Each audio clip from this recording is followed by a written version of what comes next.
इक्के दुखे, यानी गुरु के तो यूं तो 20, 30, 40 ऐसे बताते हैं गुरु के कारक। पूरे कारक उनके लिए लागू रहेंगे ऐसी बात नहीं। 1, 2, 3, 4 कारक इनके लिए बहुत प्रभावशाली रहते हैं, इसलिए प्रतिष्ठा के व्यक्ति बन जाते हैं। बहुत प्रतिष्ठित व्यक्ति हो जाते हैं, उसका काफी गौरव होता है, उसका नाम काफी नाम चलता है उनका। अगर यहां ऊर्ध्व रेखा हो राहु के स्थान में, मित्रों राहु का स्वभाव है कष्ट सुख कारक को। राहु बोलते हैं ना, कष्ट भी देने वाला है, सुख भी देने वाला है, यहां सुख देगा। राहु जातक नक्षत्र जिनका प्रधान होता है, वैसे लोगों में विद्या आतंक होते हैं, विवाह आतंक होते हैं, वैसे आतंक मिट जाते हैं। तो इसमें अगर ऊर्ध्व रेखा होगी, अगर इसमें ऊर्ध्व रेखा होगी, अच्छी मुक्ति मिलेगी। ये भी अच्छी है, भक्ति है, सेवा भाव भी है, मुक्ति भी मिल जाएगी। साधारणतया कंकड़ रेखाओं से, इन स्थानों से बुढ़ापे में बोल रहा हूं, बचपन की बात नहीं या युवावस्था की बात नहीं है, यहां से एक यू रेखाएं निकलती है। वार्धक्य में कंकड़ रेखाओं से ऊपर जाने वाली जो रेखाएं होते हैं वो मुख्य प्रधान रहते हैं, सुख प्रदान रहते हैं, सौख्य प्रदान रहते हैं, स्वास्थ्य प्रदान रहते हैं। रेखाएं एक तरह से ही होती हैं, उसके फल यानी उसकी ध्वनियां अर्थात उसके कारक भिन्न भिन्न। अगर ये थोड़ा समझ सकेंगे, बस शास्त्र पढ़ना तो बहुत सुलभ है। तो ये ऐसे ज्ञान प्राप्त करने के तदनंतर अक्षर मालिका को अपनी दृष्टि में रखकर यानी कौन सा चिन्ह है, कहां पर है, कारक चिन्ह क्या है, ये चिन्ह कौन सा दे रहा, कितने कारक हैं, कितने चिन्ह हैं, पूरे चिन्ह, पूरी रेखाएं, छोटी सी रेखा को लेकर बड़ी सी बड़ी रेखा, सबकी सब रेखाएं व्यंजन है। जिस ग्रह स्थान में रहते हैं वो ग्रह कारक उनके गुण स्वर होते हैं। जब तक व्यंजन को स्वर का एक चिन्ह नहीं लगता तब तक उसका गुण लागू नहीं होता, उनके कारक लागू नहीं होते। रेखाएं एक समान, गुण भिन्न प्रकार क्यों? भिन्न ग्रहों में रहने के कारण। अगर ये इतना मात्र समझेंगे बस है, हम शास्त्र को सुलभ रूप से, सरल मार्ग से, बिल्कुल सुकून के साथ हम शास्त्र को पढ़ सकते हैं।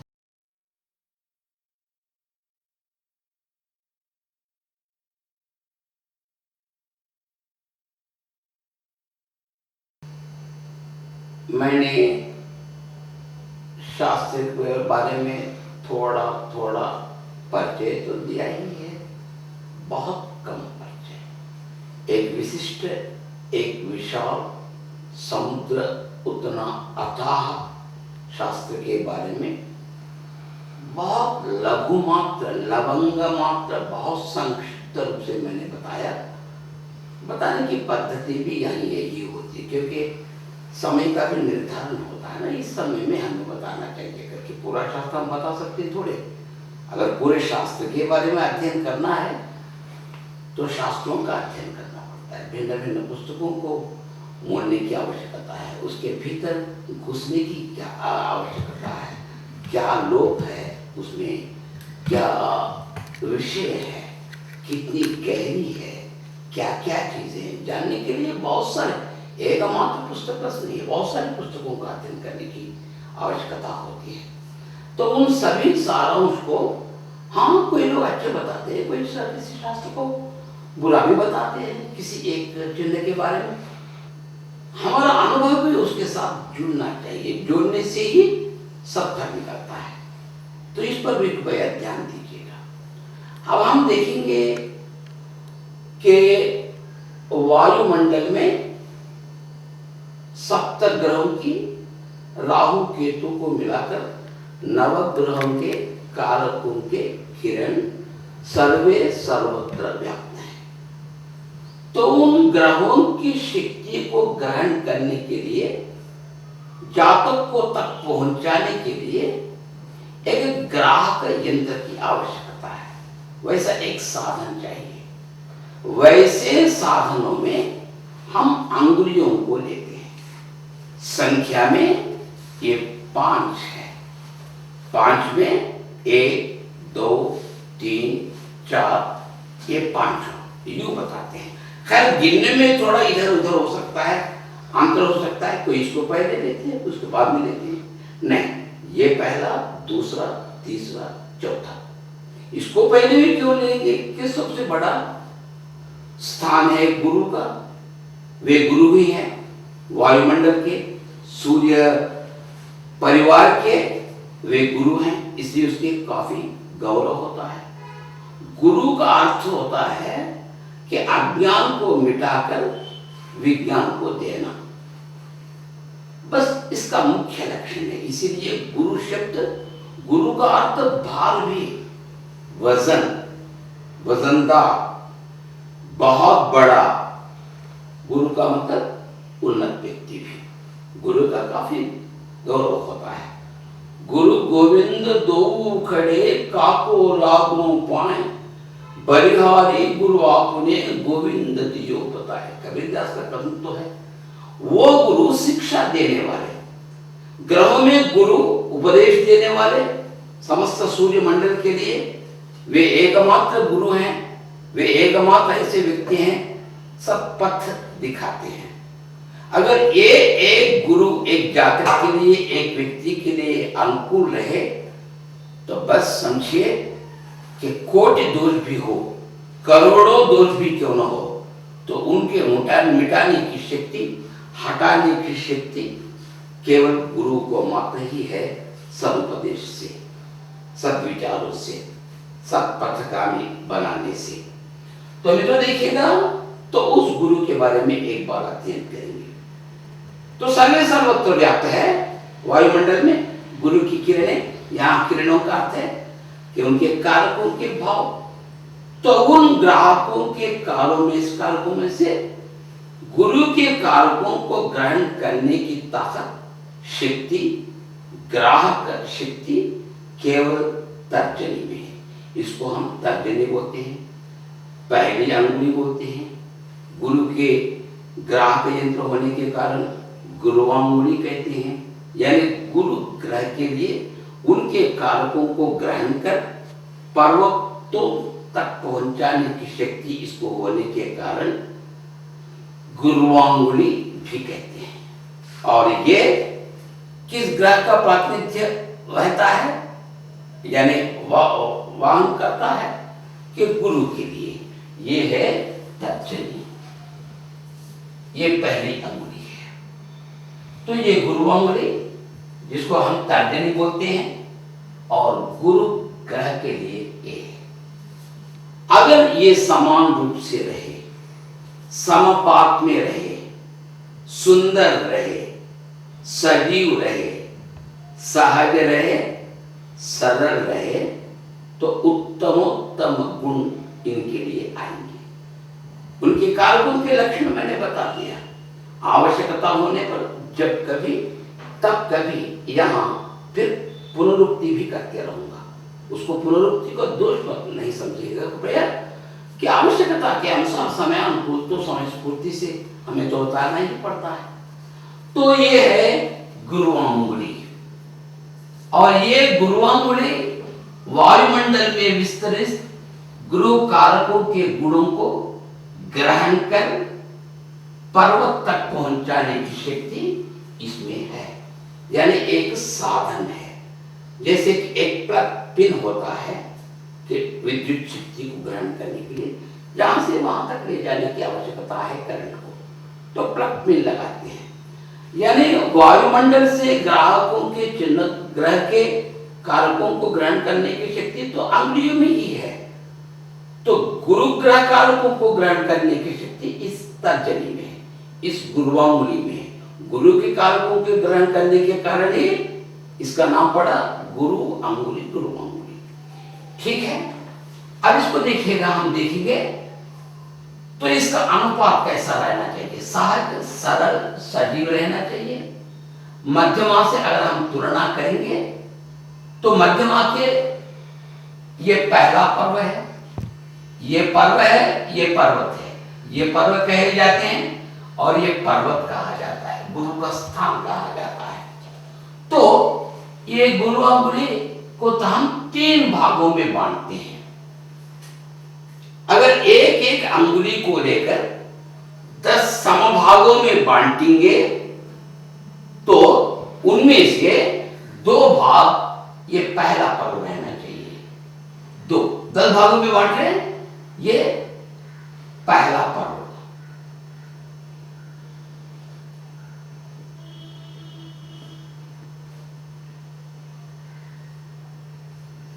अब ये 3.5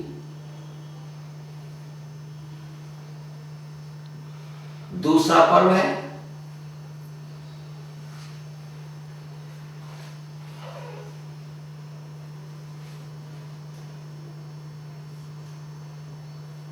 और ये 4.5 ये तीसरा पर्व है।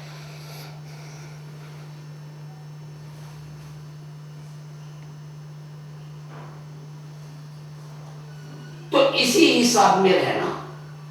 इस प्रकार समभागों में, समभाग 10 भागों में बांटेंगे। 2, 3.5, 4.5, 2 साढ़े मिलाएंगे 1, 5, 8 और 2, 10 हो गए। तो देखिए बंधु, तो ये प्रथम पर्व मानसिक होता है। मानसिक मनोभावनाओं को प्रकट करता है ये।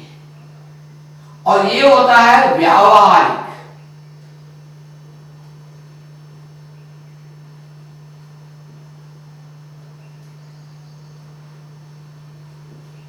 और ये होता है भौतिक।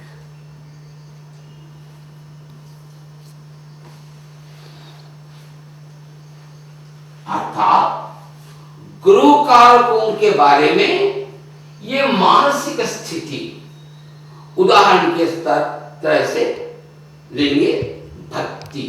ये मानसिक होता है, मन में रहता है। केवल मन में रहना ही नहीं, उसको बताता है, प्रदर्शित भी करता है कि मैं भक्त हूं। अच्छे होने से ही लाभ नहीं, मैं अच्छा व्यक्ति हूं कोई बोर्ड नहीं लटकाता है यहां पर। अच्छा दिखाई भी पड़ना चाहिए। भक्त होना ही नहीं, भक्ति रहना ही नहीं, भक्त जैसे दिखाई भी पड़ना चाहिए। केवल भक्ति अपने भीतर होकर हम अपने व्यवहार में लाएंगे तो क्या फायदा? दूसरे से भी कहते हैं कि भक्ति रखो। दुनिया भर के दोषों को, दुनिया भर के अपराधों को रोकने की शक्ति अगर किसी में है तो सरकार, पुलिस विभाग या डिफेंस विभाग उसको अपने हाथ में नहीं रख ले सकते, अपने ख्वाबों में नहीं रखते हैं। तो केवल भक्ति ही रख सकती है। पाप कार्य है, इसे नहीं करना चाहिए। ये अच्छा कार्य है, इसे करना चाहिए। पाप कार्य करने से डरता है, दूसरों के डराने से नहीं डरता, मगर भक्ति होने से डरने का स्वभाव उसमें होता है। तो ये भक्ति रहना, भक्ति का व्यवहार रहना, भक्त बनिए इस तरह से। भाई मन कैसा होता है? नर्तकी जैसी इधर उधर भटकता रहता है मन। उस नर्तकी को भक्ति के रूप में परिवर्तित कीजिए, नर्तकी को उल्टा कीजिए, कीर्तन बन जाएगा शब्द। नर्तकी, कीर्तन यानी भक्ति। भगवान की भक्ति करने से, भगवान की पूजा करने से, भगवान का भजन करने से, भगवान की चिंता करने से, भगवान संबंधी विचार बढ़ाने के कारण से, सत्संग में बैठने से, उपदेशों को सुनने से भगवत संबंधी तुमने गौरव बढ़ता है। मित्रों याद रखिए, भगवान का प्रचार करने की कोई आवश्यकता नहीं भगवान के लिए। हम प्रचार करने से ही भगवान प्रचलित होंगे। उतने कमजोर, उतने बलहीन नहीं है। बिना दूसरे किसी व्यक्ति के सहायता के अपने आप प्रकट हो सकते हैं, अपनी शक्ति को दिखाते हैं। हाँ, उनकी सेवा करके हम धन्य होते हैं, ये व्यवहारिक होता है। ये बताते भी हैं, जाकर सत्संग में बैठते हैं तो देखिएगा, एक स्वाति नक्षत्र की बिंदु शाम के मुख में गिरे तो विष हो जाता है, केले के फूल में गिर जाए तो कपूर बनता है, और मोती रस्सी पड़ता है उसमें गिरा तो मोती बन जाता है। तो एक व्यक्ति सत्संग के कारण अच्छा बन सकता है। यह भक्ति में प्राप्त है। सत्संग में बैठिए, अच्छे लोगों के साथ मिलिए, अच्छा वातावरण बनाइए, अच्छी मित्रता बनाइए, भक्तों से साधु संतों की सेवा करते रहिए, भगवान की सेवा करते रहिए। पूजा, पुनाफा, मंदिर चलना, परिक्रमाएं लेना, ये सब भक्ति के अंतर्गत आते हैं। अपने अपनी शक्ति के लिहाज से एक साधारण व्यक्ति केवल भजन मात्र करता है, प्रणाम मात्र करता है, बहुत बस है। दो हाथ जोड़ना, उससे बढ़कर क्या भक्ति हो सकती है? मगर शक्ति है तो शक्ति है तो क्यों नहीं करे? मगर खेड़े गांव में देखेंगे, एकदम गरीब लोगों को देखेंगे, भुक्ति की भीति अधिक होती है, भुक्ति के लिए आए कोई प्रयत्न करता है। बड़े शहरों में देखिए भक्ति दिखाई पड़ती है, अच्छी भुक्ति है उनके लिए, बाद भक्ति की ओर भागते हैं। पहले भुक्ति के लिए, बाद भक्ति के लिए। भक्ति पाप कार्यों से हमें बचाता है, यानी उसमें भक्ति होती है। भक्ति नाना प्रकार की होती है। दैव भक्ति, देव संबंधी भक्ति, राजभक्ति यानी प्रभु भक्ति, यानी देशभक्ति भी, प्रभु भक्ति। हर एक के बारे में प्रेम के साथ, ढाई अक्षर प्रेम का पढ़े से पंडित हो है। प्रेम शब्द का अर्थ ही होता है कि भक्ति। बस ये ढाई अक्षर की जो शब्द है वो हजारों पापों को मिटा सकता है। इस कारण भक्ति सीखिए। इस प्रकार दूसरों से कहता भी है तो प्रचार करना है भक्ति के लिए। ये मानसिक हो गया, ये व्यावहारिक हो गया, ये भौतिक हो गया। तो तीनों प्रकार के गुण दिखाई पड़ते हैं। वहां कुछ हमें चिन्ह भी दिखाई पड़ते हैं। उन चिन्हों के लिहाज से उस प्रकार हमें परिवर्तन भी होते हैं। अगर एक गुरु पर्वत समतुल्य रहे, यानी सम उन्नत स्थिति में रहे, बहुत उन्नत नहीं, साधारण उन्नत, शेष ग्रहों की स्थिति से भी ज्यादा उन्नत स्थान रहे, सजीव भी रहे, सुंदर भी रहे, स्वस्थान में भी रहे, समपात में रहे, तो बस क्या है, गुरु आपके अनुकूल है समझिएगा। अगर उसे अच्छे यानी पर्वत स्थिति में, अंगुली की स्थिति में, नैसर्गिक स्थिति में, अच्छी परिस्थिति में, सजीव स्थिति में अच्छे चिन्ह भी अगर दिखाई पड़े समझिए, तो पहले तो अच्छा है, वो कान है, सुंदर है, एक अच्छा निशान है, एक अच्छा चिन्ह है, तो बस एक कानी पहना ही है, नाक अच्छी, नकनी पहनी है, एक अलंकार है। अगर इन चिन्हों में चाहे गुरुवांगुली में हो, गुरु पर्वत में हो, अच्छे लक्षण भी दिखाई पड़ेंगे, तो दिन दूनी रात चौगुनी जैसी उसके फल भी द्विगुणीकृत त्रिगुणीकृत होते हैं। पर्वत ही ठीक नहीं है, अंगुली ही कुछ ठीक नहीं है, तो हम क्या कर सकते हैं? कुछ नहीं कर सकते। भाई गुरु अनुकूल है, गुरु के कारकों को स्वीकार करने की आवश्यकता तो है ना। तो सर्वप्रथम सजीव रहना चाहिए, सरल रहना चाहिए, स्वस्थान में रहना चाहिए, सुंदर रहना चाहिए, सजीव भी रहना चाहिए, देखने से एक प्रकार का आकर्षण उसमें रहना चाहिए। बराबर गुरु के कारक उनके लिए लागू हो जाएंगे। समझिए, अगर ये भाग जरा ढलमा होकर अंगुली यहां तक आ जाए, यहां अंगुली तक आ जाने का मतलब इनके माप में कुछ कमी नहीं आती, मगर यहां से उतरती है, यानी इसका स्थान यहां तक आ जाता है। यानी इतना घट गया समझिए, यानी केवल यहां तक क्या है इसका, इतना घट गया, कटा हुआ है। घटा भी हो तो ठीक नहीं है, ग्रहण शक्ति तो रहती मगर कम है ना, नाटा है ना, छोटा है ना, गिरा है ना, तो इस कारण ग्रहण शक्ति में कुछ कमजोरी आ जाती है, कुछ कमी आ जाती है, कुछ कच्चाई आ जाती है, चाहे उसमें सुंदर चिन्ह भी क्यों न हो, किंतु नाटा होने के कारण, छोटा होने के कारण, घटा होने के कारण, नीचे उतरने के कारण, यानी हथेली का मूल ही यहां घटने के कारण सहज रूप से ये छोटा अंगुली छोटी बन जाती है और ग्रह के कारकों को ग्रहण करने की शक्ति कम हो जाती है। कितना रहा तो क्या फायदा भैया, है वो स्वयं छोटा, छोटा ही रहा तो हम क्या कर सकते हैं। भाई चाय पीते हैं क्या? नहीं। शराब पीते हैं क्या? ना। जुआ खेलते हैं क्या? ना। घोड़े खेलते हैं क्या? ना। अरे वाह, शाबाश, कोई भी बुरी आदत नहीं। हाँ, मनुष्य होना एक तो बुरी आदत है। ये बुरी आदत कौन सी आदत है? झूठ तो बोलता हूं, बस स्वाभाविक में दोष